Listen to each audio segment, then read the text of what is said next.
as you recognize truth, the best way to test it is in your life experience. If something comes up that snags the mind again, that's a gift. Because it's just, oh, wow, the mind still gets snagged on that. So you can let go. You can just simply watch it, notice that even that too is awareness, or you can allow yourself to see through it to what's underlying or its source. But also the important thing is to not fight it. What happens if you fight any experience? It's really just the mind fighting with itself.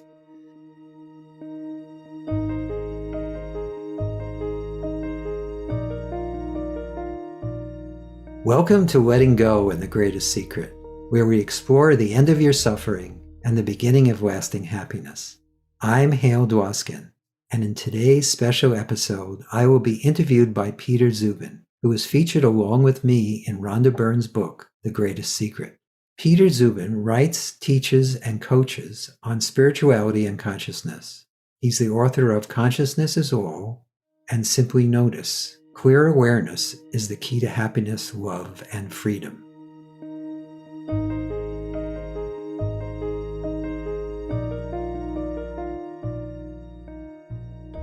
You've been doing podcasts for quite a while, very skilled and experienced, obviously. And let's take, though, maybe just more recently, the Letting Go and the Greatest Secret podcasts in particular. Yes. If you could, just share with us maybe what is, if anything, different now from before they started?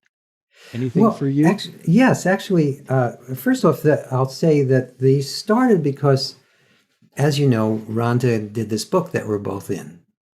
And we had this idea early on that it'd be really fun. Pete Bissonette, who is the man who runs Learning Strategies, and I had this idea.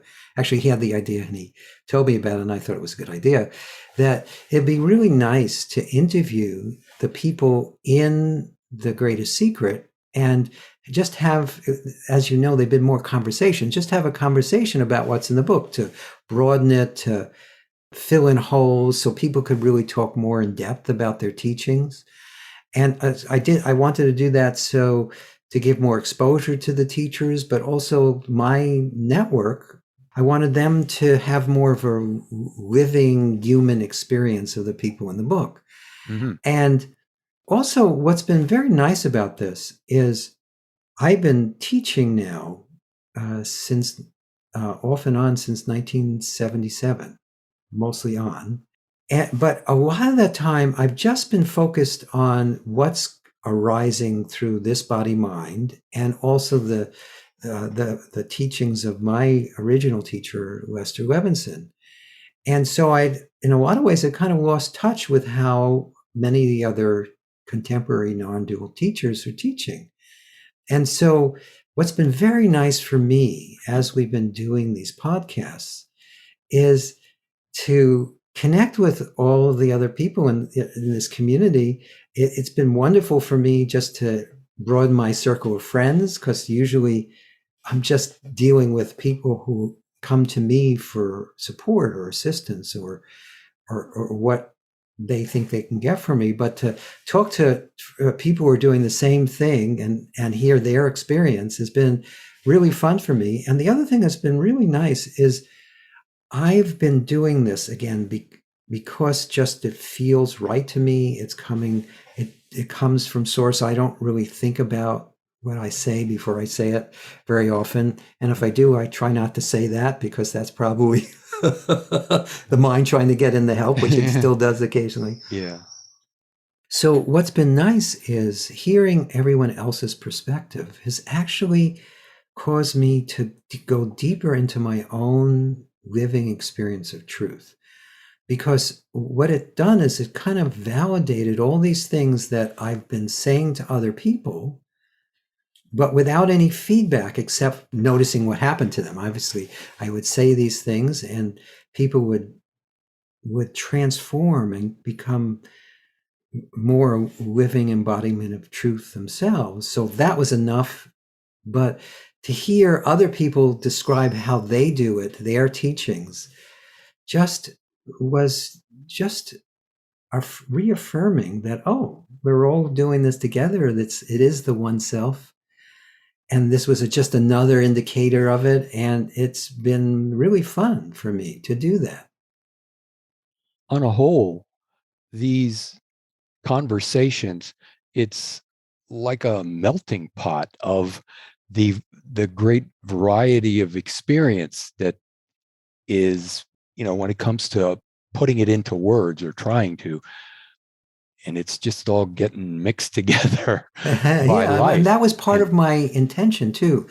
Very often there's self-help and there's non-dual teachings, and in many often people feel as though there's a conflict between the two, where you have to choose one or the other.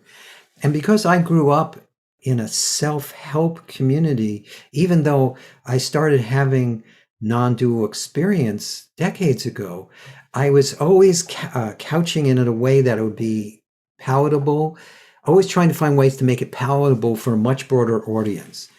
And so what I did intentionally is I've been interviewing not just people who are non-dual teachers, but also just self-help teachers, a lot of whom were already my friends, to people like I know from the original movie and book, The Secret, and asking them to discuss their vision of truth, whether it be non-dual or slightly dualistic, doesn't matter. Because they were already very open, positive, loving people who were helping people at the level they were, I figured getting them involved in the conversation too would be fun. And it's been very interesting to see how everything kind of supports each other and interconnects. Yeah, I've noticed that in watching some of the interviews. It's exactly that, as you say. Is there, maybe there isn't, any one or two standout realizations or points or anything that you've gotten from this that you'd want to share? Oh, that's a good question. Oh, well, one of the things that I liked is not so much as a realization as it's almost like I got this inner permission to go deeper into something I've been doing all along. For a long time, I've talked to people about how that which you are is always right here, right now. What comes and goes is the persona or the mind. That's actually not here most of the time. And one of the places that we get caught is that we try to get back to a good experience. We try to get back to the natural state. And it's the natural state looking away from itself, trying to get back to itself, which is silly. Yeah. And so what happened is as listening to other teachers, I realized that they have their own unique ways of describing this. And what I started to see is that I could help people explore the natural state even more than I had been. That's always been a hobby of mine, actually. It's a weird hobby, but for decades now, the thing I love to explore if I had free time was, are there any boundaries to this? Are there textures, colors, anything? And of course, you don't find any of that. But I kept exploring it. And the other thing I've always been passionate about, or for decades have been passionate about, is how can I, in just a few words, give people little things, explorations they can do in just a few minutes to recognize that which they truly are. And so what's happened is having these conversations has inspired more of that within me, including helping people recognize that, and Rupert talks about this, and so does Shakti Kaduri Magi. But I hadn't really talked about it the way they did, but I was doing it with people without realizing. And that is that it's just the first step, recognizing that you are awareness.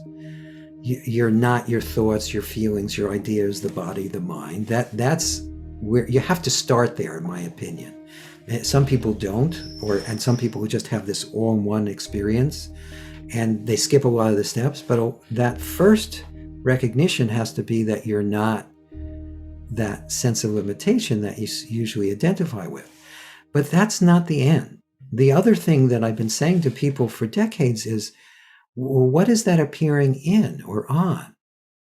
And I realized, let's help people explore that even more, because that awareness that you are doesn't end at your skin.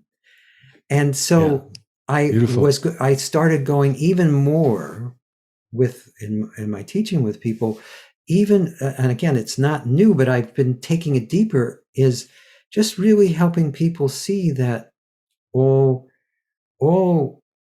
experiencing of the body, the mind, the world, that's all happening within awareness.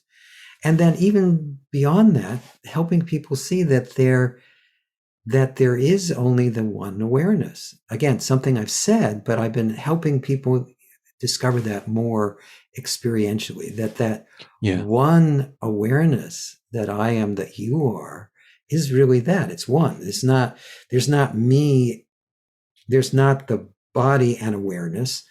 There's just awareness. And having that, finding ways to help people see that has been really fun.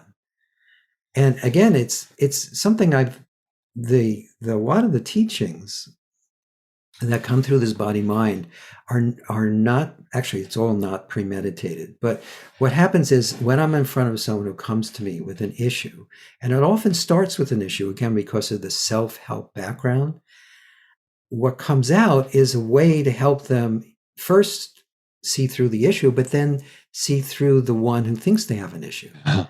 And then see through even that to just resting as, or being, or abiding as that truth of who they are. And so, again, as I talk about this, I realize I've been doing this for decades, but for some reason, it's crystallized more over the past year or so. Even it started crystallizing more even in the process of thinking of developing this podcast. And also, I recently re-released a book from that I wrote originally with Lester Levinson.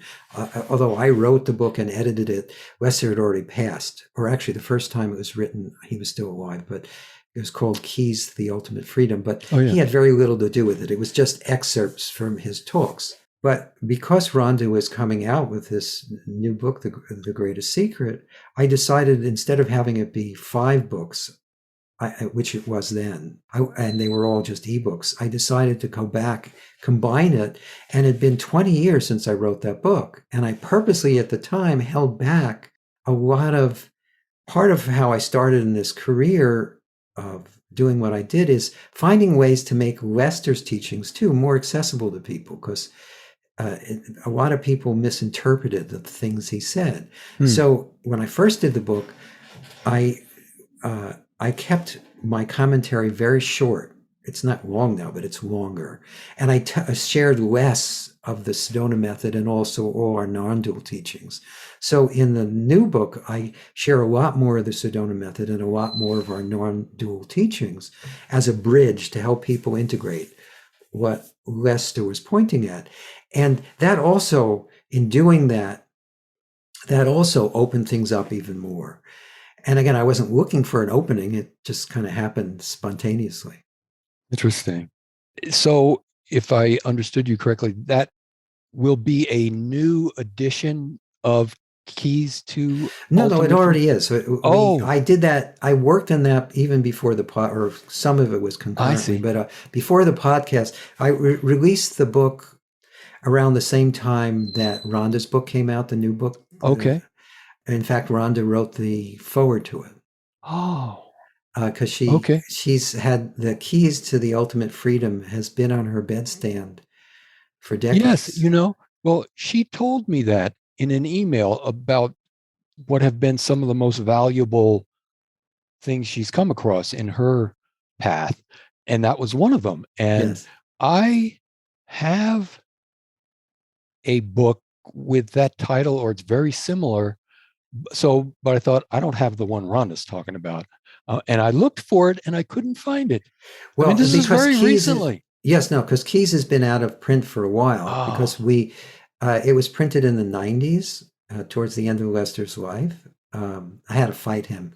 It's a funny story. He didn't really want his teachings going out. He just wanted really? the newer teachings of the Sedona method, because what happened is he taught a particular way for a few decades, but he did it just one-on-one and in small groups, and it wasn't formalized into a system. That the Sedona method was formalized into a system with his help in the early 70s. And at that time, he moved away from teaching the way he had been doing. He actually never wanted to be in front of a room. It wasn't something he ever wanted to do. So he was thrilled to have other people teaching the Sedona method to other people. And he could just kind of coach them and keep them on track. And that's how I got into teaching. I became one of his teachers in started training for that. I took the first training in 77 and then got into it much more intensively in the early 80s, around 81. But in 2001, we released I wrote a 5-book series of taking all of Lester's older teachings that were in the Keys book and released a book called Happiness is Free and It's Easier Than You Think. Yep. And then some of those went out of print, and then there was just ebooks, and then I decided to put it all back together. I see. Okay, good. Maybe a lot of folks will be interested in that. Yeah. This actually thought just came prior to us having this recording session. Yes. And it was a lot. These interviews get a lot of views. Yes. And I myself do not have children, but I would expect that a lot of the viewers do. Yes. And is there anything simple, because you like to keep it simple, say to the parents about how whatever they've gotten from this series of immersion in all these podcasts, how they could put that to practical use or benefit in their family for their children? And that's a good question. Maybe it's something as simple as living it rather than verbal instruction or whatever. I don't know. There you go. But what do you say? Well, I was going to say something very similar. In my experience with teaching the young children the Sedona method and encouraging parents to support their children, what I've always said is the most important thing is to live the teaching.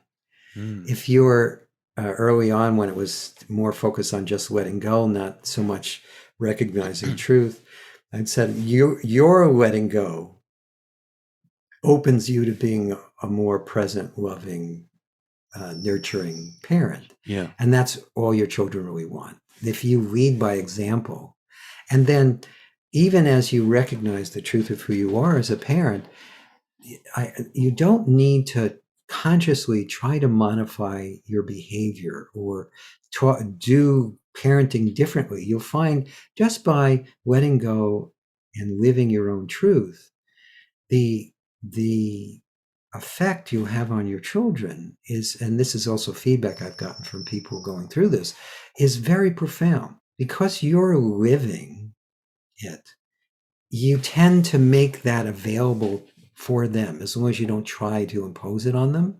And also they need to go through, especially young children, need to have a healthy, functioning, imaginary, separate individual that they're dealing with in the beginning. Otherwise, they can't function in life.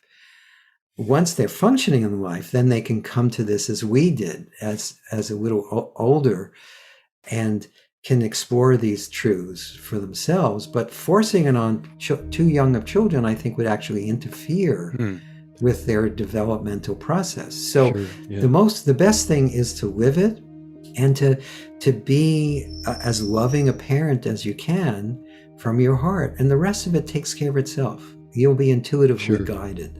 Yeah. Love knows what it's doing. It sure does. Yeah. Very nice. Going in a little different direction here. Sure. As you get deeper into this or maybe better said, the separate sense of a separate self dissolves. Yes. Things become clear, like as you started saying back at the beginning about awareness, and it's all inclusive. It doesn't, there's nothing outside of it. Yes. It's really the substance of experience, Yes. maybe a way to put it. And when the illusion of time and space has been seen through, Yes. and that love is the self, just another Yes. word for it, Yes. and it's an aware, intelligent love, Yes. everywhere present, already present. Yes. So there's, and again, it's distanceless. So it's as if there's this immediacy of love that is being the entirety of what exists, is Yes. just okay. Having said that, what are the implications of that? Oh, okay. It's like there's a knowing that it's the fact. Okay, so where do you go from there? Well, that's actually a great question, because sometimes there's a tendency, and it's also in certain traditions, that you need to protect this in some way. Once you start to see it, you have to withdraw from life. You have to be careful not to get caught back up into your mind. And I really think that's not a really good idea at all. Mm. The only part of discovering truth, that which you truly are, is to be able to live it fully in a completely embodied life experience. If you're holding back from life, then there's still attachment and aversion. There's still someone, a separate individual, who thinks they could lose something. Mm. And so what happens is, as you recognize truth, the best way to test it is in your life experience. If something comes up that snags the mind again, that's a gift. Mm. Because it's just, oh, wow, the mind still gets snagged on that. So you can let go. You can just simply watch it, notice that even that too is awareness, or you can allow yourself to see through it, to what's underlying or its source. But also the important thing is to not fight it. Mm. What happens if you fight any experience? It's really just the mind fighting with itself. And as you allow yourself to embody this as best you can in life, Mm. it does naturally change behavior and thinking. Thinking, first off, gets a lot quieter. What falls away is all the psychological drama that most of us live in our heads. And what's left is just this spaciousness and openness that allows you to function actually better in life. Yet it doesn't feel like you're doing it. It feels like you're being done. Yes. Yes. And you've probably heard that, and it is important in the beginning to withdraw a little from life in order to, inwardly at least, so that you can really recognize this. For most of us, we need to go through that phase. But you don't want to just stay there, because if you do, then you start defending against whatever's left to be recognized as untrue. You want to recognize all that as untrue, because every time that happens, there's a greater solidity. That now awareness itself is unchanging, but the mind becomes more and more cooperative to this living understanding. At first, it's running interference. It's like, yeah, you don't want to think about that now. Why don't you do this? Why don't you do that? I mean, it can keep you really busy. But as you live this, as you embrace whatever the mind is throwing up, but also just embrace life fully, what happens is the mind starts to be a willing, cooperative participant in this natural unfolding that happens. And that is I've heard, I think I've heard other teachers, including Rupert and Shakti, say that this is the beginning of the spiritual path. The recognition that you are awareness is just the beginning. And I agree with that. It's just an opening or a beginning. That's why years ago, I don't know, you probably remember this, but in the 90s, people made a really big deal about recognizing that they were awareness. It was like, oh, I'm enlightened, or I've awakened, or I've had an awakening. And from the very beginning, when that happened in my seminars, it was like we just went on. It was like it was nothing at all. It was like, yeah, that's what's natural. So don't get stuck there. That's a beginning place. It's not an ending place. Yeah. And so I agree with everything you said, but to make it practical for the people listening to this, don't make a big deal out of self-recognition. It's what's natural. Right. And it's not like you're awakened. The more you recognize the truth of who you are, the less there's any sense of a you doing it, because you've always been that. Mm-hmm. I remember one of the things that's happened over the years, looking back at Hale and his life, is that these type of recognitions were happening before, but without understanding. In other words, I had tastes that sometimes lasted minutes, but sometimes lasted days or weeks, of just being in these states of profound peace and acceptance. And at the time, I thought it had to do with the fact I just released something huge. So I went back into working at releasing. And I didn't realize that it was until looking back at it, that those were times where the mind had dropped away and there was no process needed. So I got re-engaged in process over and over again, because I didn't recognize that at the time. It wasn't until the 90s that I started recognizing that, yes, process is totally secondary. And in fact, the beginning of this was, I had just led a seminar and I was feeling, and that was the other thing. From the very beginning, when I taught the Sedona method, Hale would drop away and the teaching would just happen. And this is back into the 80s, actually into the late 70s. And I thought that was just normal. I didn't realize that was a big deal about it. But what happened is, I had just led a seminar and I was sitting with a good friend of mine and we were having, I think it was Japanese food in New York. And I realized I had gotten back I was in this very open, peaceful, loving place, but I could feel myself still searching or still grabbing or still doing a process. And I went, I just had the thought, that's unnecessary. And it dropped away. And that's one of the first times I remember recognizing that this is what's been here all the time. There was this is not something new. This has always been here. And it's not a doing to get to it. It's what already is. And in fact, what I help people do from there often is, so for a second, stop seeking. Just notice what already is.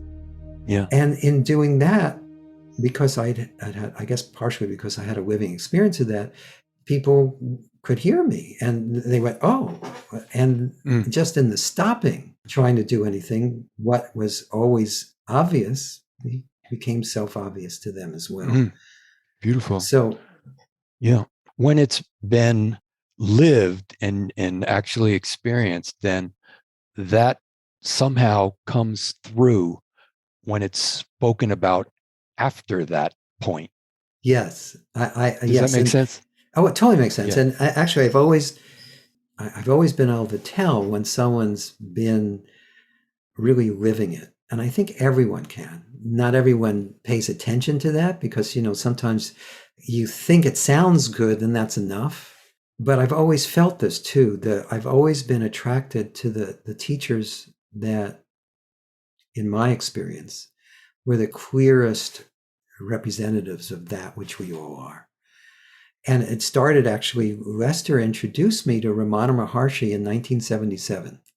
And I immediately was struck by how, first of all, how similar it was to what Lester was teaching. He actually said that the Ramana's teachings were the closest to his teachings from the East. And then I introduced Lester. Towards the end of his life, I was his caregiver as he died from cancer. Except the last few months, a friend of mine took over for that. But for most of the time, I was his caregiver. So someone had told me about Nisargadatta. And I picked up the book and started reading it. And I went, wow, this is really wonderful too. And so I started reading it to Lester as his bedtime reader. He really liked that. Nice, yeah. And he told me that he would have loved to have met Nisargadatta. For sure. Yeah. Yeah. Very nice. As you were talking back there a little ways, one thing flashed in, which was, it can, especially maybe at the start, it's easy to get serious about this stuff, yes. Overly serious. Overly serious, and it's when you were talking about being protective of it, kind of a little bit in the same territory. Yes. But talk a little bit about let's call it the delight factor instead. Sure. or how essential that is to, it's like, like they say that cliche about just reading the recipe instead of eating the meal. Oh, yeah. Or trying to eat the menu in a restaurant. Yeah. That's another very similar one. Yes. Yeah. So, well, first off, anything the mind takes overly seriously, it's invested in.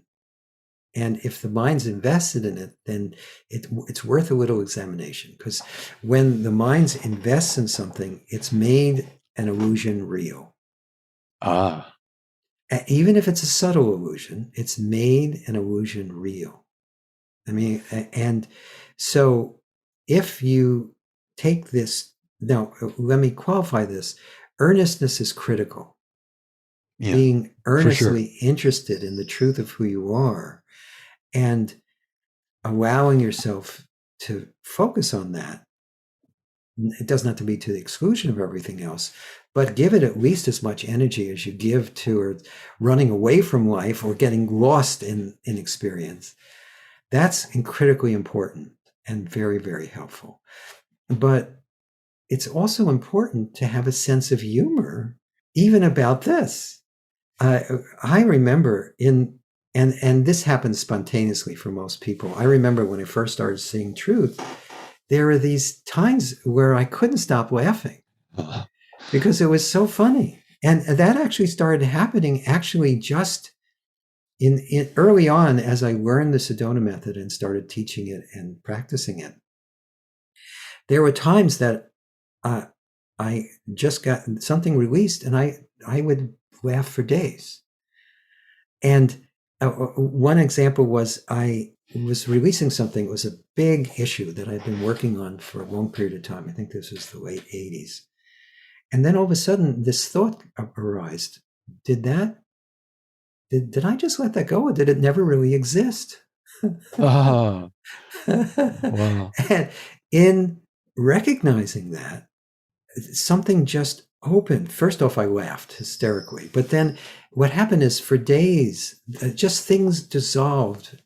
Unnamed things just dissolved out of consciousness.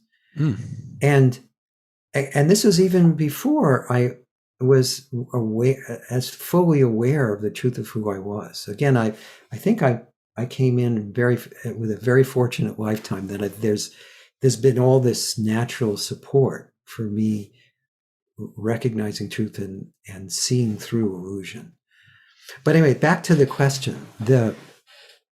Yes, this isn't serious, and it is exquisitely beautiful. If it's feeling flat or blank, you've probably gotten to the stage where you've recognized that your awareness, but there is that clinging still. And there's still two. There's you awareness and everything else. And that can seem very flat or blank, and it can also seem serious. But as you recognize the depth of that awareness that you are and the limitlessness nature of it, then it becomes fun. Then the love that you are naturally shines forth on and as everything and everyone. And the beauty that is both the manifestation, but even the beauty that is that apparent sense of limitation is just as beautiful. It's all beautiful. And so all this, again, is not something you have to make happen. It happens spontaneously as you are persistent, as you keep exploring this, as you keep opening to truth. And, there's also this belief that for many people that, you either get it or you don't. And to me, that's a big trap. And what I mean by that is people think they have to get it intellectually. And they keep trying to put it into an intellectual box. And each time you do that, you're crushing that natural alive awareness that you are. It doesn't fit. It makes up every box. Right. And it's in every box, but it's also the box and it's outside of the box. Right. And when you try to package it, you're limiting it. Yeah. You're just doing a conceptual number on yourself. Exactly. Really? Yeah. Yeah. So the thing is, just explore it and not try to define it or confine it in any way. If you can describe it in words or in experiences, you're probably, and it might be beautiful, but you're probably describing the side effects, not that which you are. That which you are is colorless, it's tasteless, it's dimensionless. And it's, at the same time, there's an exquisite beauty in that spills out into everything else, even though that's not separate. Very nice. As you were talking there, what came up was it's so funny how at first there's this intense desire to grasp, to get it, get it, and then as it goes along, thanks to the nature of awareness, the freedom and the limitlessness, it completely turns around. And there's this feeling of, wait a minute, I don't want to know anything. I don't want to know anything. That's such a contraction, to know. Do you know what I mean? Yes. To put it in a box, as you said, and try and confine it that way.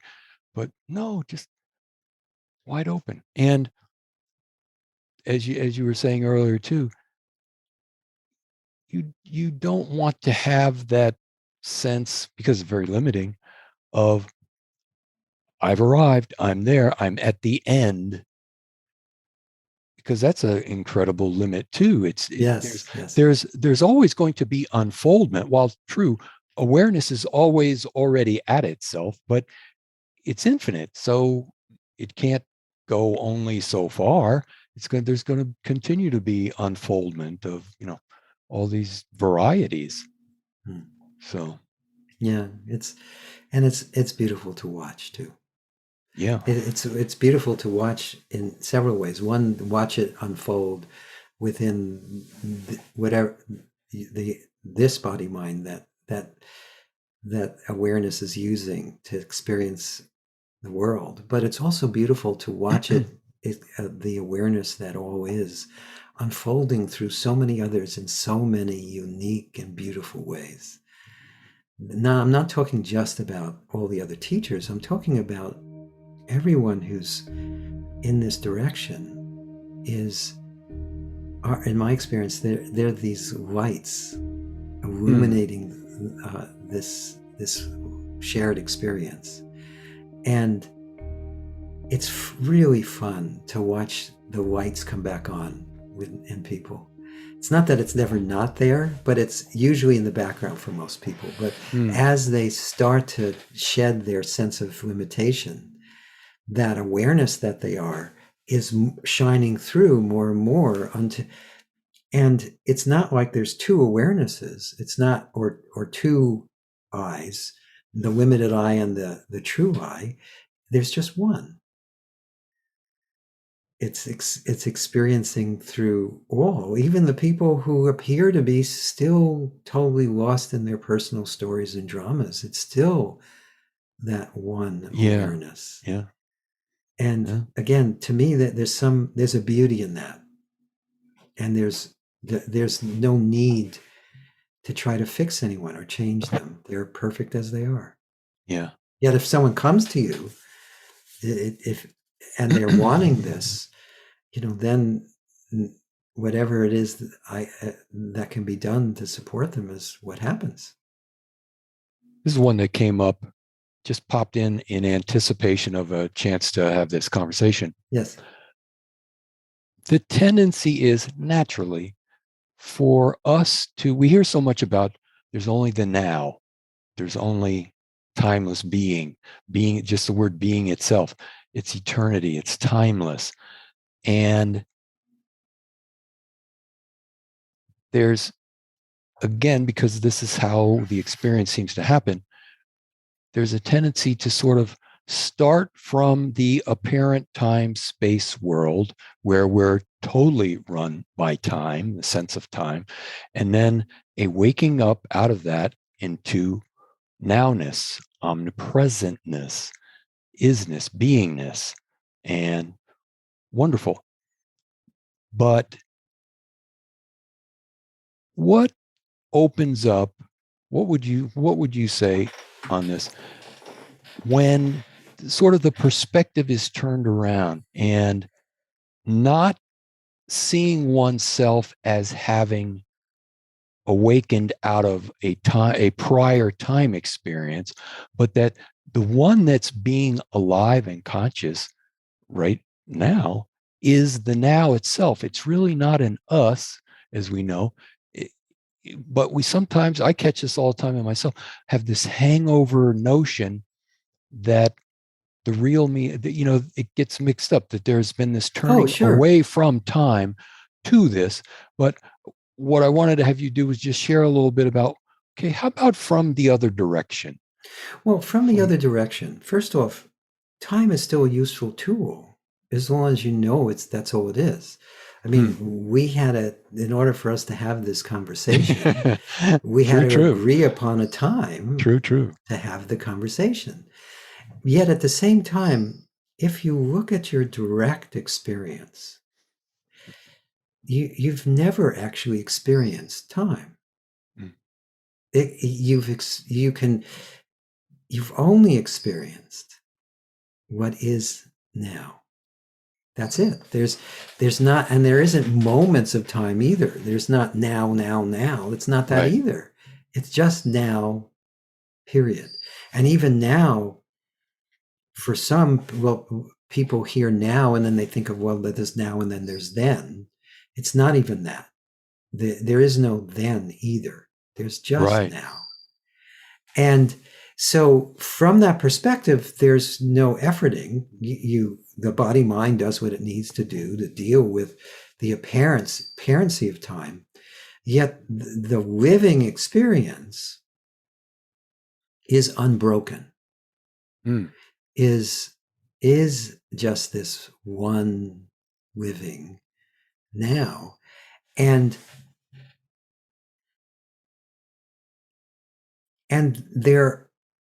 yet the other thing that happens for most of us is as we taste this, each time we do it, it feels more solid, it feels more real, it feels more open.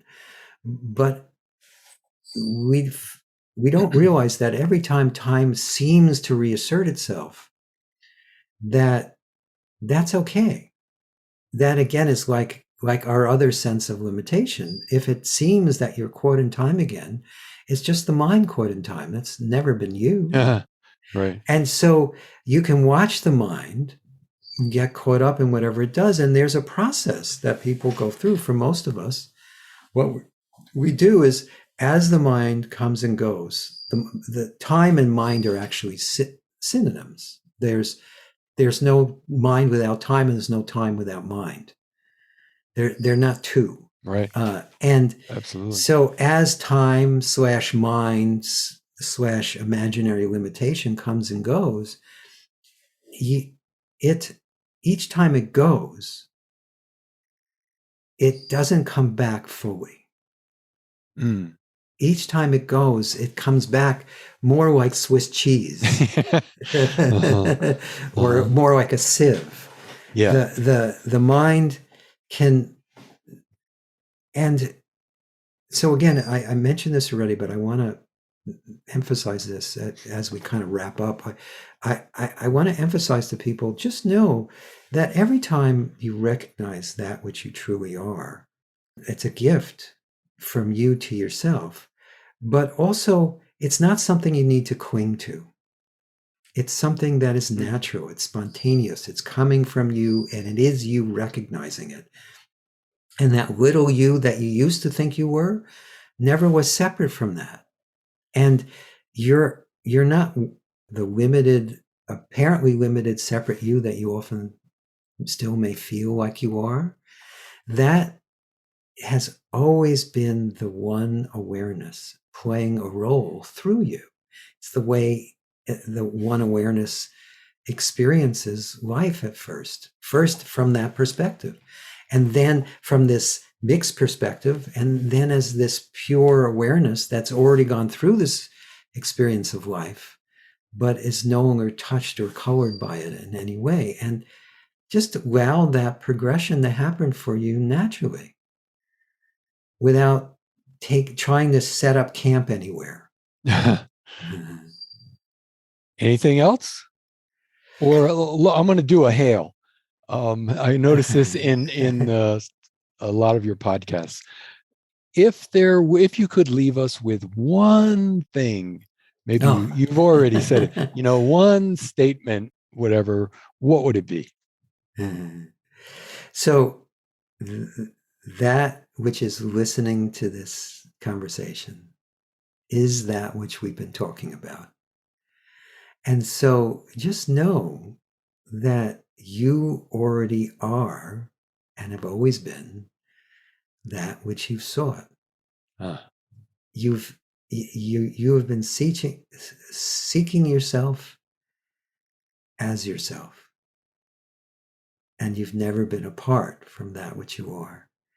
And even if this is not always clear to you, even if it still feels like there's coming and going of the mind, know that you are changeless. You've never gone anywhere. Let the mind come and go as it does. And know that you are that which is aware of the comings and goings. And celebrate that. Enjoy it. Enjoy what unfolds moment to moment. And just be the love that you are in action. Even though you're not acting, let it act through you as you. And you'll find that love has no boundaries and no limits.